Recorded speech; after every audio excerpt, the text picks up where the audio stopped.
И Синот Божи Исус Господ рече: Јас сум патот, вистината и животот, никој не доаѓа кај Таткото освен преку мене. Затоа одете по целиот свет, поучувајќи и проповедајќи го Евангелието на секоја личност до најкрајните делови на земјата. InTouch, поучувачка служба на доктор Чарлс Стенли.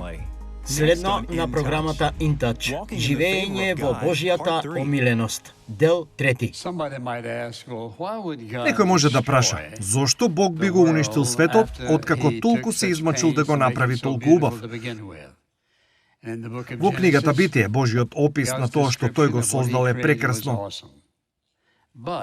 Но размислете за ова. После 10 генерации дошол Ное. 10 генерации изминале од создавањето, од Адам и Ева.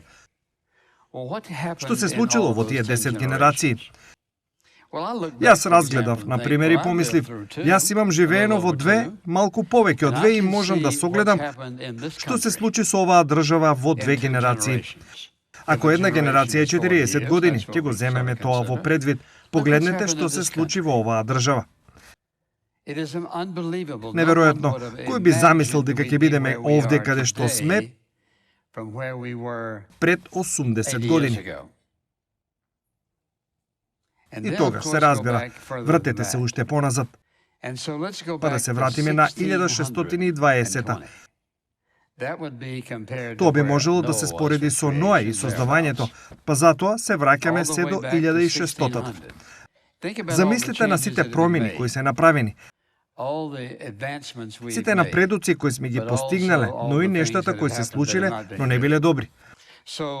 Значи, да речеме дека поминале 10 генерации.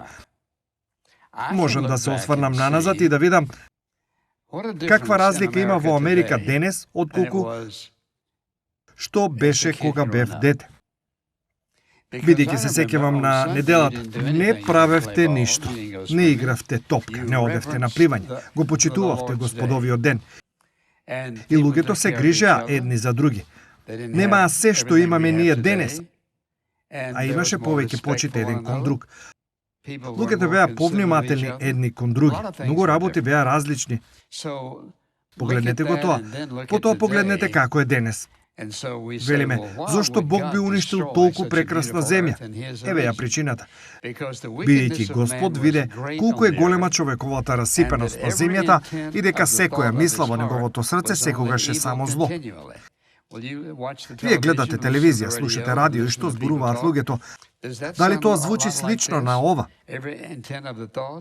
Секоја мисла во неговото срце секогаш е само зло. Господ воздивна и се натажи во своето срце дека го создаде човекот на земјата. Тоа значи Бог беше со скршено срце. Господ рече: ќе ги истрбам луѓето што ги создадов од лицето на земјата, од човекот до зверот, ползачите и птиците во воздухот, зашто се покајав што ги создадов. Тоа е многу депресивно, многу обесхрабрувачки. Бог рекол, го создадав сето ова, сега ми е жал. Да ве прашам нешто, дали некогаш сте се почувствувале кога сте се молеле или за нешто кое што се молеле, дека Бог рекол: жал ми е што си го сторил тоа. Жал ми е што си го сторил тоа, бидејќи Бог не сака да казнува никого. И покрај сето зло што се случило, наредниот стих вели: но Ное најде омиленост во Господовите очи. Еве го Ноевото родословие. Ној беше праведен и непорочен човек во свое време. Не одеше со Бога. Правичен, безгрешен и чекори со Бог. Некој велат, дали безгрешен значи дека никогаш не направил грев? Не.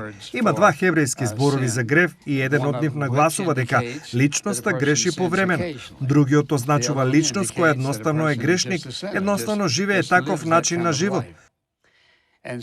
Писмото вели: во Божјите очи земјата беше се расипала. Земјата се наполни со насилства.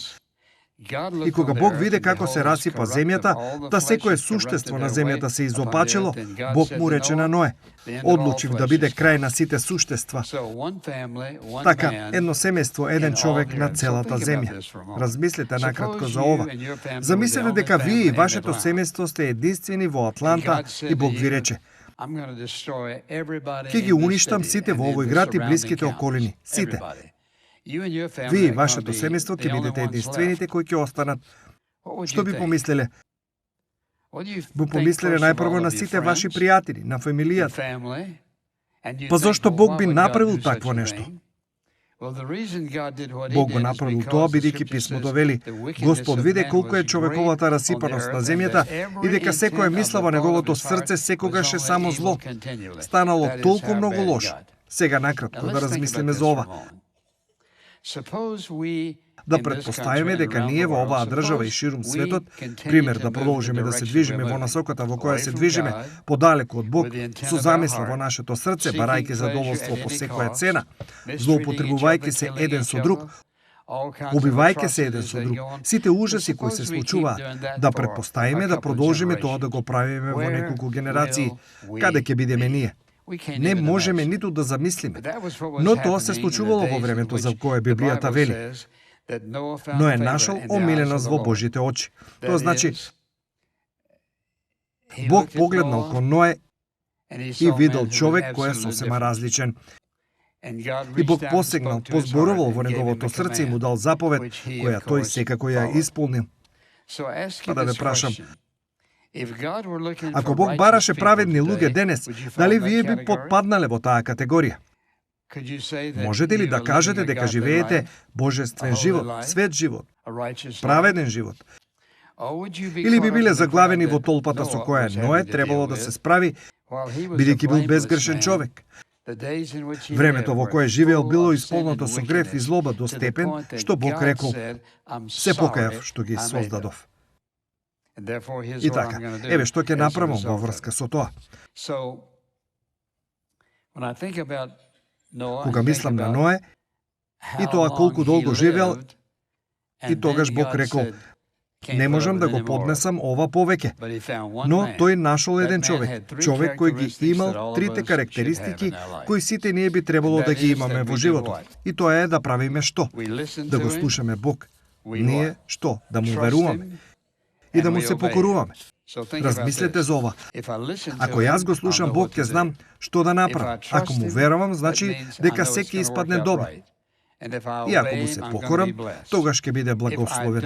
Ако не го слушам, нема да му верувам и нема да му се покорам. Што ви кажува тоа за луѓето денес? Тие не го слушаат Бог, слушаат секакви нешта, но не и Бог. Сега луѓето велат: јас не верувам во Библијата. Ако погледнете околу себе и го прочитате Словото, ќе почнете да верувате, бидејќи Бог веќе ни насликал што е злото, изопаченоста и гревот и каков ефект имаат тие врз нас. И така Бог рекол: ќе спасам само едно семејство, а тоа е семејството на Ное. Сакам да размислите накратко за тоа. Писмото вели дека Ное чекорол со Бог и го слушал Бог. Затоа Бог ја спасил цивилизацијата преку едно семејство, и тоа преку семејство на Ное. Не бидејќи тој бил совршен, туку бидејќи го слушал Бог, му верувал и му се покорувал на Бог. Размислувам на она со кое што Ное бил соочен, да живее во цивилизација во време кога се околу него било расипано, непослушно, невнимателно. И Бог му рекол: Ное, јас ќе ја уништам целата земја, но тебе и твоето семејство јас ќе ве спасам. Нели мислите дека Ное рекол: зошто мене? Бог му рекол: бидејќи во тебе го гледам она што го бара. И јас ќе те спасам од сето ова. Па да ве прашам, дали вие би можеле да кажете и да биде кажано за вас дека според начинот на кој го живеете животот, дали е во семејство или луѓето со кои работите или играте, дали тие би помислиле на вас и би рекле: едно нешто знам за него или за неа, го слуша Бог? Размислете за ова. Кој од оние што го познавате би рекол за вас? Тој го слуша Бог. Таа го слуша Бог. Кој од вашите пријатели или познаници би го кажал тоа за вас? Го слуша Бог, бидејќи зборува за молитва, и мислам дека го слуша Бог. Кој за вас би рекол дека слушате? Верувате, се покорувате. Тие три едноставни карактеристики, на тие помислуваат луѓето кога зборуваат за вас. Имате семејство, па луѓето ве познаваат. Работите со луѓе, па тие ве познаваат. Имате пријатели, па тие многу добро ве познаваат. Кога ќе помислат на вас, дали ве замислуваат со божествени квалитети или како остатокот од светот. Таа се облекува убаво, вози добро, живее добро, тој го прави ова, она и така натаму. Или ве замислуваат како некој што го слуша Бог. Му верува на Бог и му се покорува на Бог. Дали би можеле да го кажат тоа за вас? Или сакате луѓето да кажат дека убаво се облекувате, или дека убаво изгледате, или дека сте богати и каде живеете и што возите, дека едноставно сте висока класа?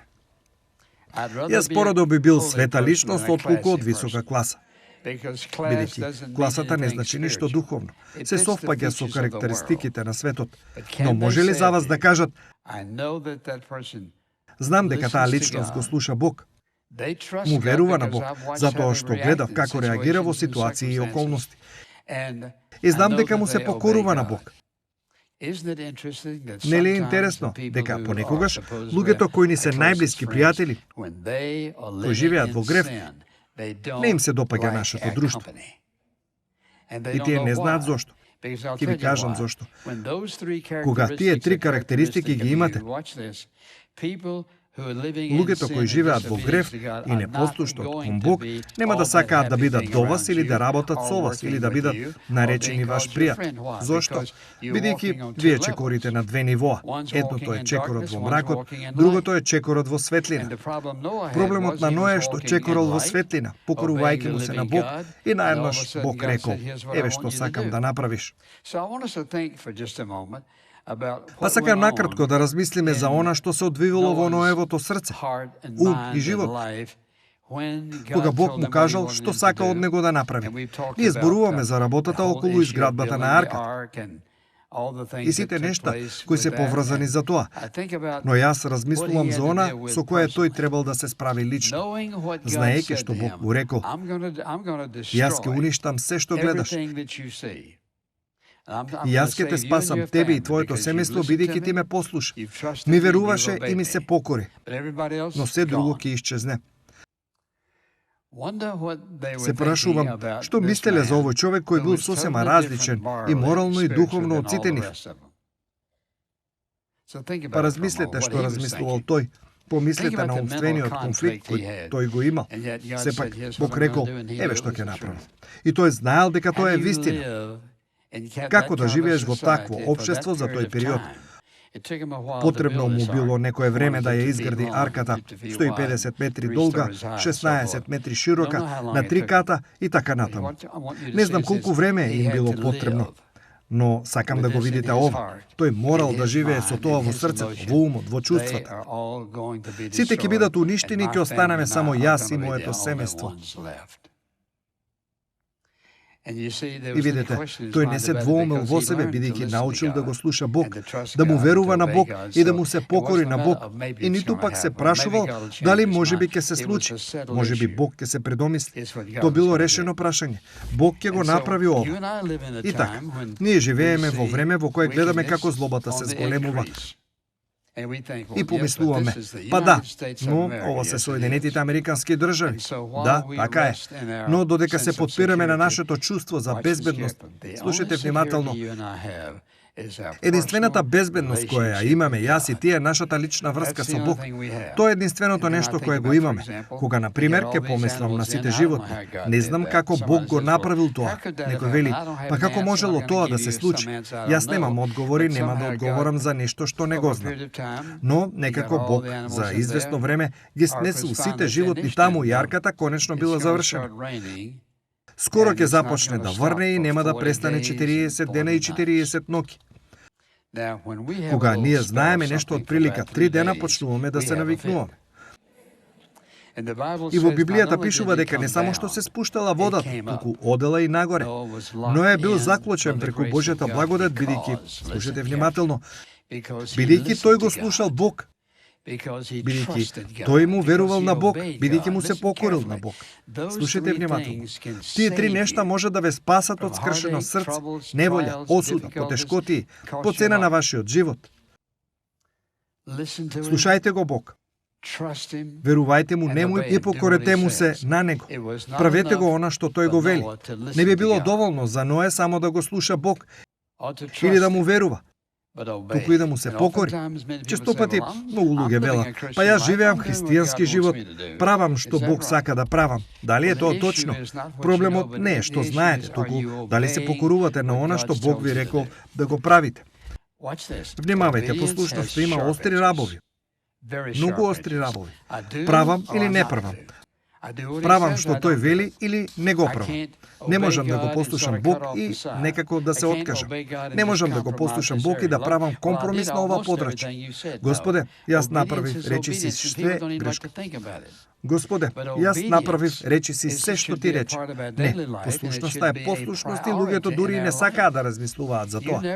Но послушноста треба да биде дел од нашиот секојдневен живот и треба да биде приоритет во нашиот живот. Никогаш не знаеш кога Бог ќе ти ја затвори вратата, кога ќе те повика дома, кога ќе мораш да им свртиш грб на сите. Па ете го.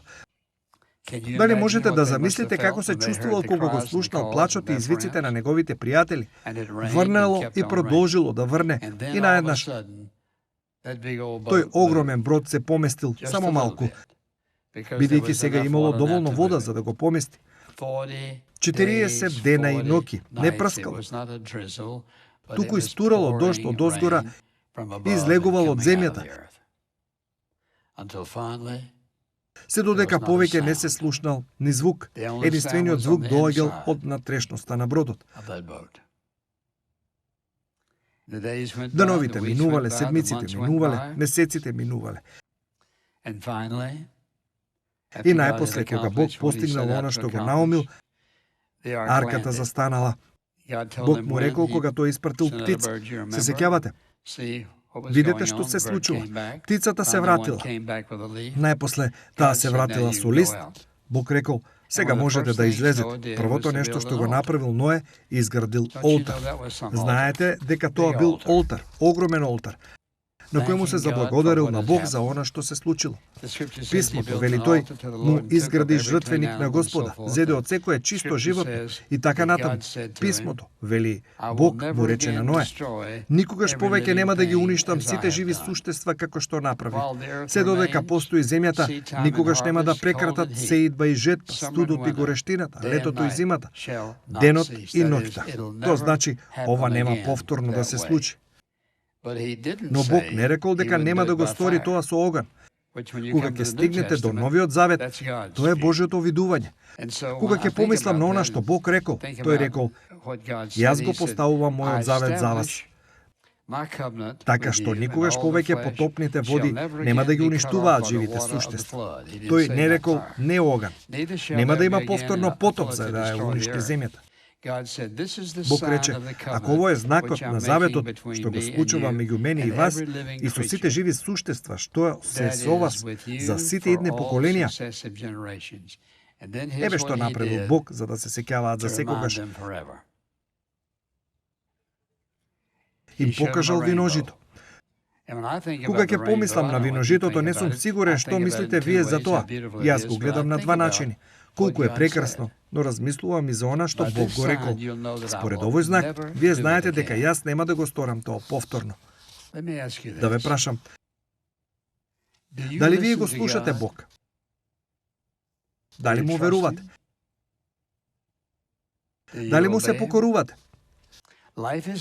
Животот не е како што бил тогаш, но од друга страна пак сосема е ист. Или го слуша Бог, или не. Што и да правите, кои да сте, каде и да сте, Бог бара да му се покориме. Тоа значи дека треба да му веруваме. Бог понуди спасение за секоја личност Кој да се повика на Господовото име ќе биде спасен. Ако исповедате со вашата уста дека Исус е Господ, вие ќе бидете спасени. Ако сте подготвени да се исповедате и да се покаете за своите греови, ќе бидете спасени. Велите, па имам многу време. Не, немате. Не знаете колку време имате. Немате толку време колку што мислите дека имате. Бог го ставил виножитото на небото за да ги потсети не само Ноа и неговото семејство, туку и сите нас. Видете, што и да вети Бог, тоа и ќе го направи тој. Дали од тогаш е имало таков потоп? Не. Зошто? Бидејќи Бог рекол дека нема да се случи. Сакам да размислите за ова. Вие сте се посветили на тоа да бидете Божјо дете кое го следи Господ Исус Христос. Заветувајќи се на тоа, секој кој ве познава, секој со кој работите, живеете, сите околу вас имаат право да очекуваат вие да бидете различни. Не совршени, само различни. Но не само различни, туку духовни, бидејќи сте се заколнали дека ќе бидете христијанин, следбеник на Исус. Па светот има право да очекува од нас да бидеме различни. Внимавајте, ако го не сме, ние сме разочарување дури за луѓето кои дури не размислуваат за Бог. Затоа што тие не знаат што велиме дека е стандардот, да му се покоруваме на Бог. Ако Божите луѓе создадат навика да слушат, веруваат и се покоруваат, ќе ви кажам што ќе се случи. Црквите ќе бидат полни со луѓе, бидејќи тие ќе ја гледаат разликата дека има нешто во нас што е различно. И така, тие ќе го сакаат она што го има.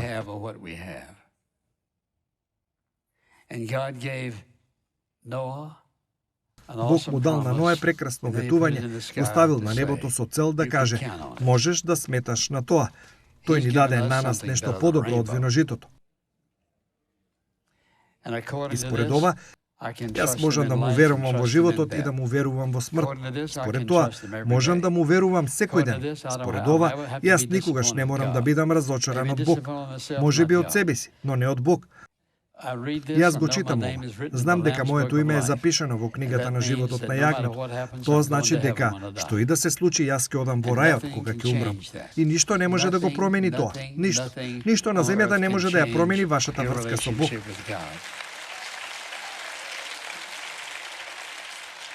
Мислам на тоа колку луѓе поседуваат едно од овие, ова е Библија. Колку луѓе ја поседуваат, но никогаш не ја отвораат.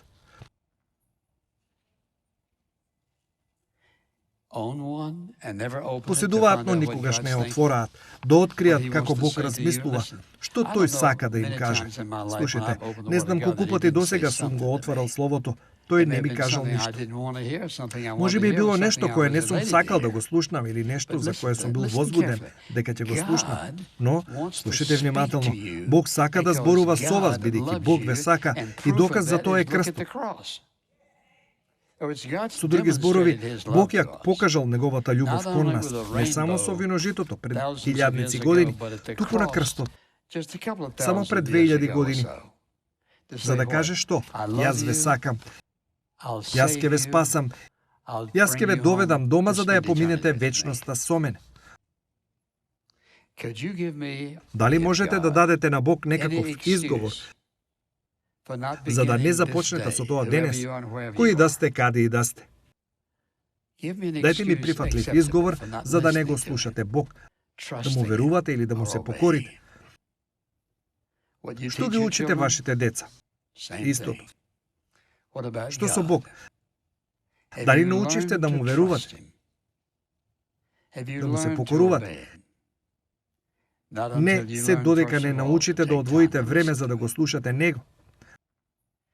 Дали тоа е многу? Но ве прашувам, дали тоа е вашиот начин на живот? Ако не е така, поставете си го прашањето. Зошто? Амин. Татко, се молиме Светиот Дух да изборува на сите што седат овде, а не се спасени. Ти биле премногу зафатени за да разговараат со тебе и да те слушаат. Има грев во нивниот живот од кој не сакаат да се откажат. Зборувај со сите, татко, за да ги потсетиш дека како што било во Ноевите денови, така ќе биде и во сите наши денови. Сите ние, еден ден, ќе умреме и ќе се соочиме со тебе. И се молам за секоја личност која седи овде, која никогаш не поверувала во Христос како Спасител, не слушнала за Него, не помислила на Него, не верувала во Него, на некој начин никогаш не верувала во тебе како Спасител. Денес, ова утро, да ја донесе одлуката да го бара Твоето простување и да го предаде својот живот на Тебе. Господе, најмногу од се ние сакаме да можеме потврдно да одговориме на ова.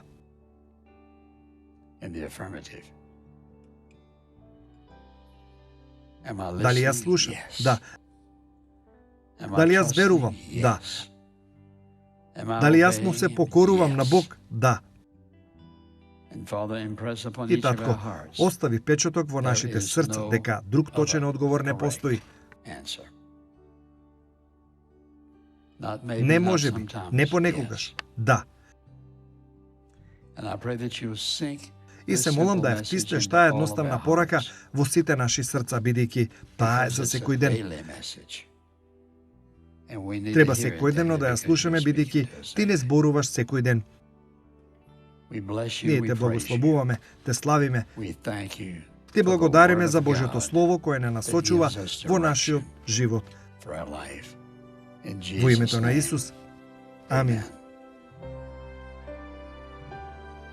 Ако сте биле благословени од денешната програма, ве молам посетете не на веб страната intouch.org. InTouch, водејќи ги луѓето низ светот во поголемо заедништво со Исус Христос и зајакнувајќи ја локалната црква. Оваа програма е спонзорирана преку службата InTouch и е овозможена преку Божјата благодат и вашите верни молитви и дарови.